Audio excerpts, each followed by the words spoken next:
চক্কর নিয়ে আমি খুব হ্যাপি, দর্শকরা খুবই খুশি, বেশ ভালো চলছে।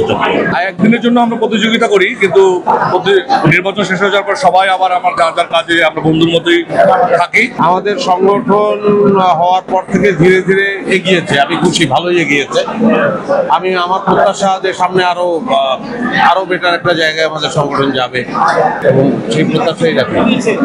সকল ক্ষেত্রে শিল্পীদের সহযোগিতার ক্ষেত্রে শিল্পীদের নানান ধরনের সমস্যা তো আছেই। আমাদের আসলে অনেক কিছুই করার আছে, এগুলো অনেক অভ্যন্তরীণ, সেইগুলো আসলে তাদের সঙ্গেই আলাপ আলোচনা, আগে নির্বাচিত হোক, তাদের সঙ্গে আলাপ আলোচনা হোক, তারপর আমরা বুঝতে পারবো যে আমরা আমাদের গোল কত দূর এবং আমরা কত দূর যাবো।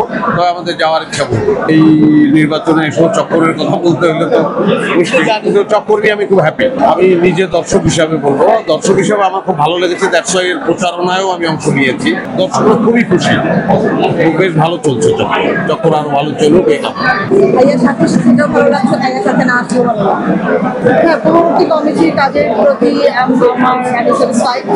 কারণ আমাদের সংঘের অনেকখানি এগিয়ে নিয়ে গেছে পূর্ববর্তী কমিটি, এবং আমি আশা করি যে পরবর্তীতে যারা আসবে তারা এই এগিয়ে নিয়ে যাওয়ার যে প্রসেসটা, এটাকে তারা অব্যাহত রাখবে। যে তাদের কাছে একটাই চাওয়া যে আমাদের এই সংগঠনটিকে এগিয়ে নিয়ে যাওয়ার যে প্রসেসটা শুরু হয়েছে সেটা যেন অব্যাহত থাকে, তারা যেন আরো বেশি ভালো করে সুন্দর করে এগিয়ে নিয়ে যেতে পারে। যে ল্যাকিংসগুলো রয়ে গেছিলো, যে কাজগুলো আসলে একটু একটা মানে মেয়াদ নির্ভর কমিটি হয়, সো অনেক সময় দেখা যায় যে নির্দিষ্ট মেয়াদের মধ্যে যে টার্গেটগুলো থাকে সব হয়তো ফুলফিল করা সম্ভব হয় না। তো যেগুলো সম্ভব হয়নি বা তাদের নিজস্ব যদি আরো নতুন কোনো ধরনের উদ্যোগ নেওয়ার ব্যাপার থাকে যেগুলো আমাদের শিল্পীদের জন্য মঙ্গলজনক হবে, ভালো হবে, সেই কাজগুলো তারা যেন দ্রুততার সাথে সম্পন্ন করতে পারে, সেই আশাবাদ ব্যক্ত করছি। কাজ বাদ দিয়ে সংগঠন চালাই না, কিন্তু যারা নির্বাচিত হবেন বা হন তারা কিন্তু তাদের অনেক কাজের ক্ষতি করেও তারা সংগঠনের জন্য শুনবেন।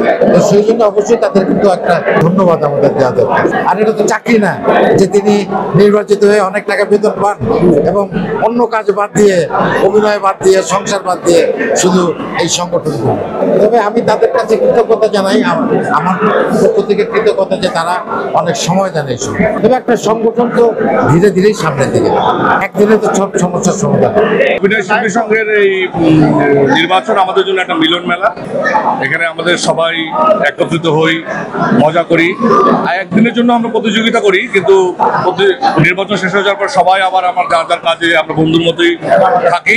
যেহেতু অভিনয় শিল্পী সংঘের সংগঠনটি আমাদের অনেক দায়বদ্ধতা কাজ করে, শিল্পী হিসেবে আমাদের অনেক ধরনের দায়বদ্ধতার বিষয় আছে, সেটাকে প্রতিষ্ঠিত করার জন্যই আসলে একটি সংঘের দরকার। এবং সংঘের জন্য যারা প্রতিযোগিতা করছে আজকে নির্বাচিত হবে, আমাদের আশা থাকবে তারা আমাদের স্বার্থে কাজ করবে।